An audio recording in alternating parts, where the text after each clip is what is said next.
Islamic World HD 4K YouTube channel. Please subscribe.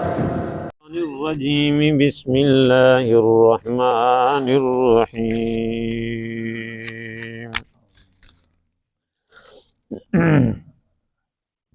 وما اختلفتم فيه من شيء فحكمه إلى الله ذلكم الله ربي عليه توكلت وإليه أنيب۔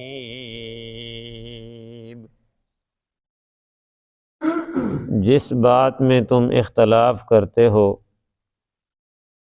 کسی چیز میں، بس حکم اس کا، فیصلہ اس کا اللہ ہی کی طرف ہے۔ یہی ہے اللہ جو میرا رب ہے، اسی کے اوپر میں بھروسہ کرتا ہوں اور اسی کی طرف ہی رجوع کرتا ہوں۔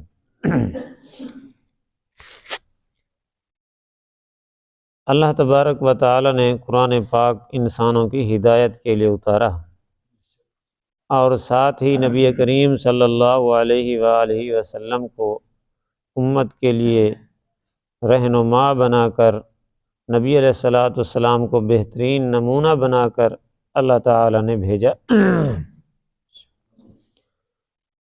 یہاں پر جس بات کی طرف اشارہ ہے وہ یہ ہے کہ اگر کسی بات میں اختلاف ہو جائے، جھگڑا ہو جائے، تو پھر آپ نے اٹکلیں، اپنے خیالات نہیں دوڑانے، بلکہ اس کا فیصلہ اللہ اور اس کے رسول سے کروانا ہے۔ اس بات کو اللہ کی طرف لوٹانا ہے، اللہ کے رسول کی طرف لوٹانا ہے، دیکھنا ہے کہ اللہ کا فیصلہ کیا ہے اور اللہ کے رسول کا فیصلہ کیا ہے۔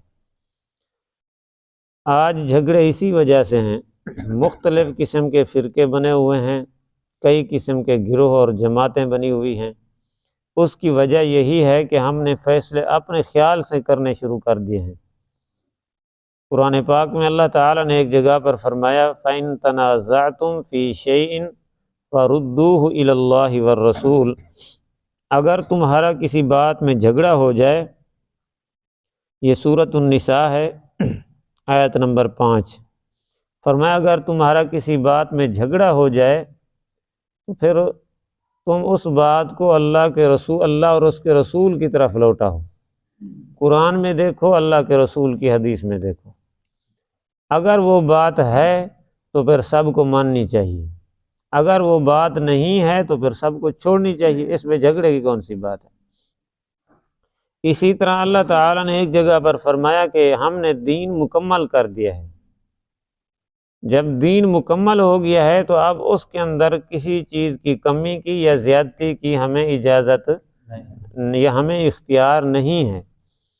چنانچہ اللہ تعالیٰ نے نبی کریم صلی اللہ علیہ وسلم کو سورۃ یونس آیت نمبر 15 میں فرمایا میرے محبوب آپ ان کو کہہ دو قل ما یکون لی ان ابدلہ من تلقاء نفسی، میں محمد کریم صلی اللہ علیہ وسلم کو بھی اجازت نہیں ہے کہ میں اپنی طرف سے شریعت کے کسی مسئلے کو تبدیل کر لوں، میں اپنی طرف سے کسی شریعت کے مسئلے کو تبدیل کر لوں، یہ مجھے بھی اجازت نہیں ہے۔ تو بہرحال اللہ تعالیٰ نے ایک جگہ پر یوں بھی فرمایا لَقَدْ كَانَ لَكُمْ فِي رَسُولِ اللَّهِ أُسْوَةٌ حَسَنَةٌ، اللہ تعالیٰ نے تمہارے لیے اپنے محبوب کو بہترین نمونہ بنا کر بھیجا ہے۔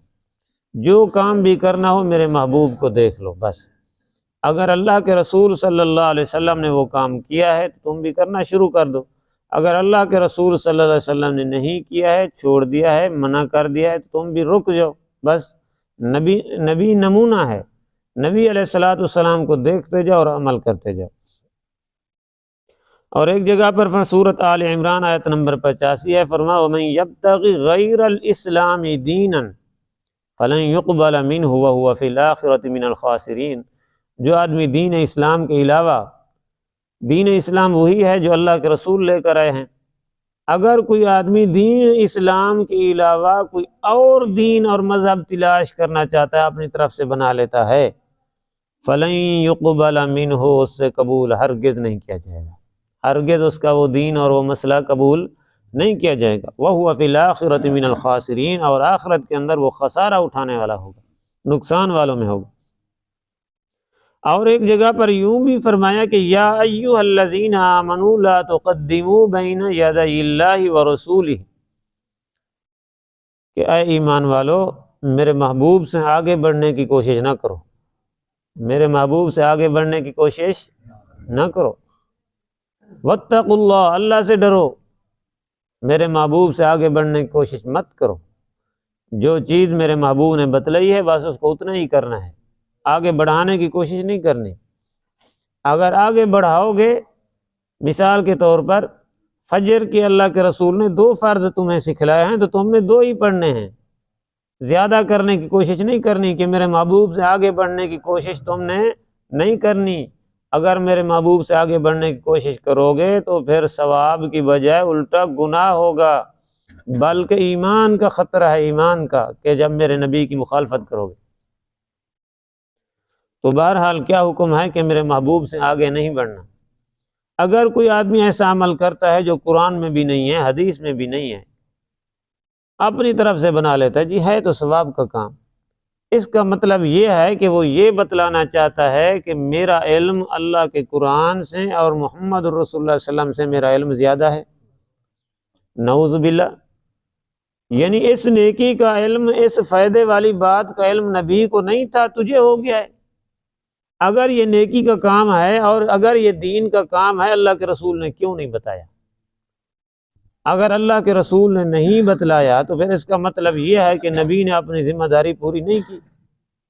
ہم تو کہتے ہیں کہ اللہ کے رسول صلی اللہ علیہ وسلم نے اپنی ذمہ داری پوری کی ہے، اور ایک ایک بات اللہ کے رسول نے بتلائی ہے، حتیٰ کہ نبی پاک صلی اللہ علیہ وسلم نے مسجد میں آنے کا طریقہ بھی سکھلایا، مسجد سے باہر جانے کا طریقہ بھی سکھلایا، اللہ کے رسول صلی اللہ علیہ وسلم نے واش روم جانے کا طریقہ بھی سکھلایا، باہر آنے کا طریقہ بھی سکھلایا، واش روم میں بیٹھنے کا طریقہ بھی سکھلایا، اور استنجا کرنے کا طریقہ بھی سکھلایا، حتیٰ کہ اللہ کے رسول صلی اللہ علیہ وسلم نے تھوک ڈالنے کا بھی طریقہ سکھلایا۔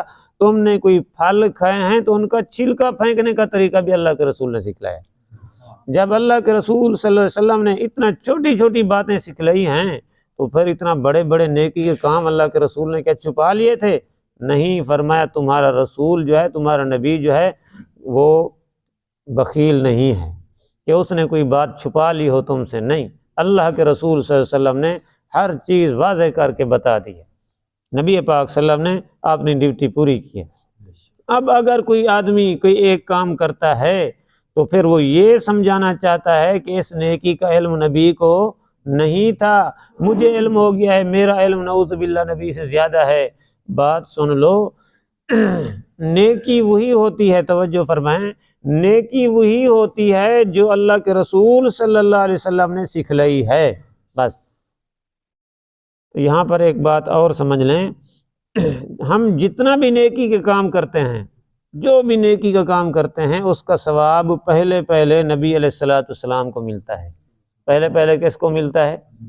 ہمیں بعد میں ملتا ہے، پہلے پہلے نبی علیہ السلام کو ملتا ہے، کیونکہ یہ نیکی کے کام کس نے سکھلائے ہیں ہمیں؟ اللہ کے رسول صلی اللہ علیہ وسلم نے۔ اب اگر کوئی آدمی ایسا نیکی کا کام کرتا ہے جو اللہ کے رسول صلی اللہ علیہ وسلم نے نہیں سکھلایا، تو اگر وہ نیکی ہے تو اس کا ثواب نبی کو تو نہیں ملے گا نا، کیونکہ نبی نے تو سکھلایا نہیں ہے وہ۔ اور یہ بات ذہن میں رکھ لیں، ہم اس کو نیکی بھی نہیں سمجھتے، دین بھی نہیں سمجھتے جس کا ثواب میرے محبوب کو نہ ملے۔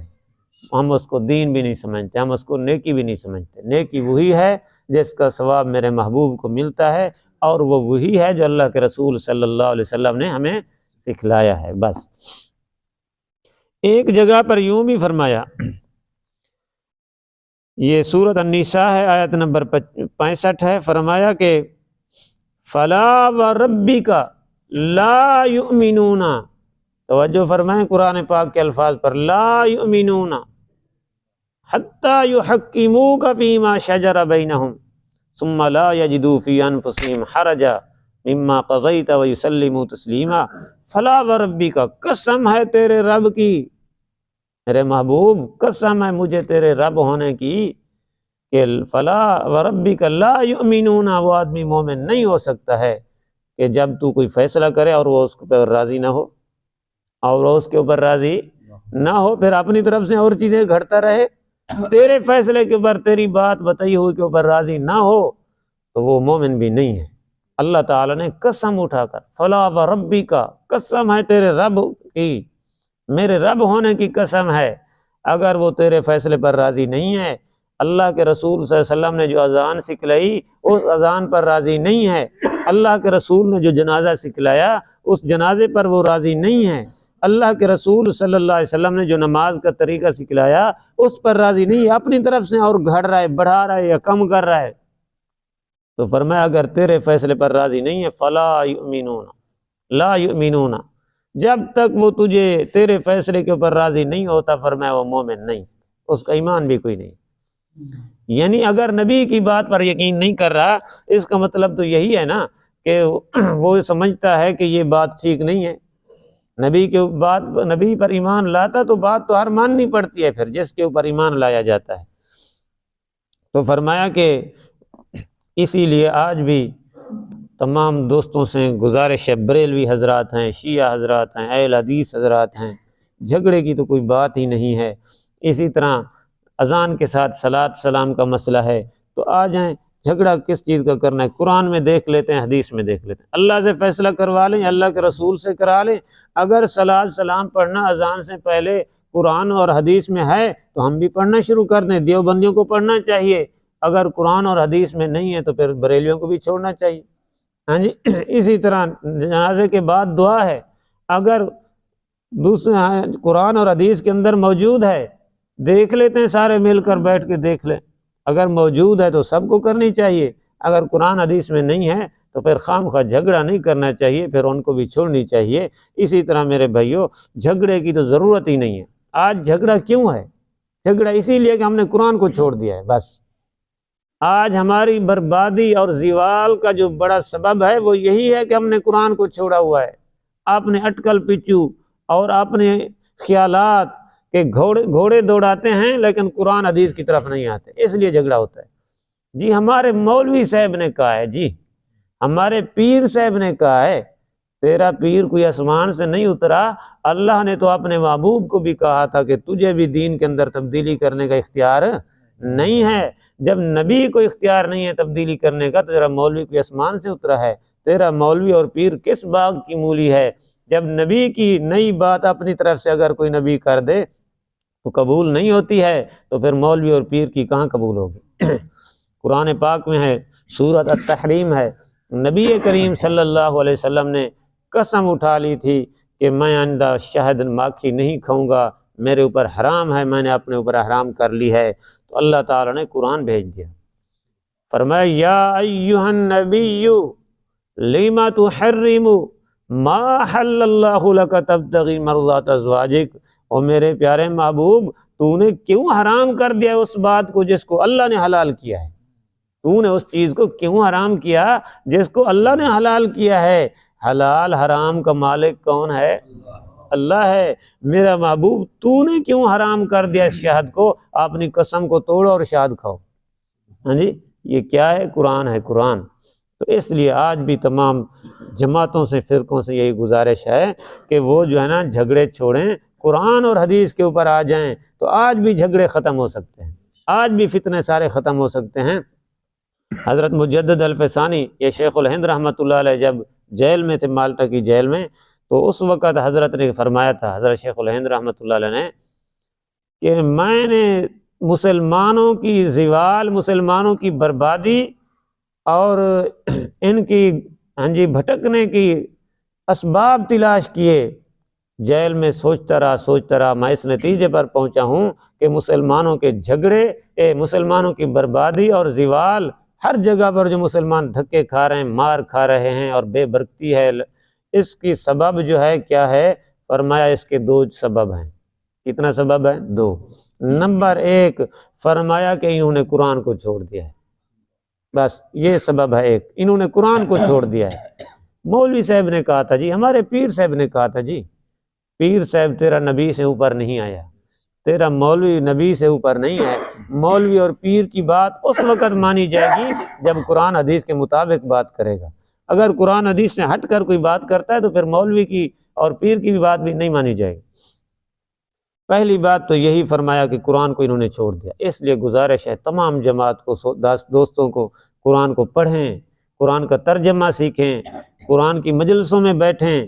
خدا کی قسم ایک دفعہ آپ قرآن مجید کا ترجمہ سن لیں یا سمجھ لیں نا، آپ گمراہی پر نہیں جا سکتے ہیں، اللہ آپ کو گمراہی سے بچا لے گا۔ جس آدمی نے ایک دفعہ صحیح طریقے سے توجہ کے ساتھ قرآن مجید کا ترجمہ پڑھ لیا اور سیکھ لیا، میرا تو خیال یہی ہے کہ وہ آدمی کبھی گمراہ نہیں ہوگا، وہ شیعہ نہیں بنے گا، وہ آدمی کبھی مرزائی نہیں بنے گا، وہ آدمی کبھی کافر نہیں بنے گا، اور بت پرست اور مشرک بھی نہیں بنے گا۔ دوسری بات فرمایا کہ مسلمانوں کے زوال کا سبب دوسرا جو ہے وہ ہے آپس میں جھگڑا، آپس میں اختلاف۔ یہ ایسا سبب ہے کہ اللہ نے برکتیں بھی ختم کر دی ہیں، اور دن بدن مسلمان پستی کی طرف جا رہے ہیں، زوال کی طرف جا رہے ہیں، کامیابی کا منہ نہیں دیکھ رہے، یہ آپس میں اختلاف اور جھگڑے کی وجہ۔ تو فرمایا آج سے ہی سارے ساتھی اور سارے مسلمان یہی عزم کر لیں کہ ہم نے قرآن کو پڑھنا بھی ہے، قرآن کو سیکھنا بھی ہے، سمجھنا بھی ہے انشاءاللہ العزیز، اور آپس کے جھگڑے اور اختلاف بھی ختم کرنے ہیں۔ دعا فرمائیں کہ اللہ ہمیں عمل کی توفیق نصیب فرمائیں۔ تو بہرحال یہاں پر آج کے ہم نے سبق میں کیا پڑھا ہم نے کہ اگر کوئی جھگڑا ہو جائے کسی مسئلے میں تو کس طرف جانا ہے؟ اللہ اور اس کے رسول کی طرف۔ قرآن اور حدیث میں اگر وہ بات ہے تو خوشی سے سب کو ماننی چاہیے، اگر قرآن حدیث میں وہ بات نہیں ہے پھر آپ نے اٹکل پچو اور اپنے خیالات، اپنے زن کے گھوڑے نہیں دوڑانے، بلکہ قرآن کی تابع داری کرنی ہے۔ فرمایا وَمَا اخْتَلَفْتُمْ فِيهِ مِنْ شَيْءٍ فَمَا اخْتَلَفْتُمْ فِيهِ مِنْ شَيْءٍ فَحُكْمُهُ إِلَى اللَّهِ، جس چیز میں تم اختلاف کرتے ہو، کوئی چیز بھی ہو، فَحُكْمُهُ إِلَى اللَّهِ، پس فیصلہ اس کا اللہ کے سپرد ہے۔ ذَلِكُمُ اللَّهُ رَبِّي، یہی ہے اللہ جو میرا رب ہے، علیہ توکلت وإلیہ انیب، اسی کے اوپر میں بھروسہ کرتا ہوں اور اسی کی طرف رجوع کرتا ہوں۔ اللہ پاک عمل کی توفیق نصیب۔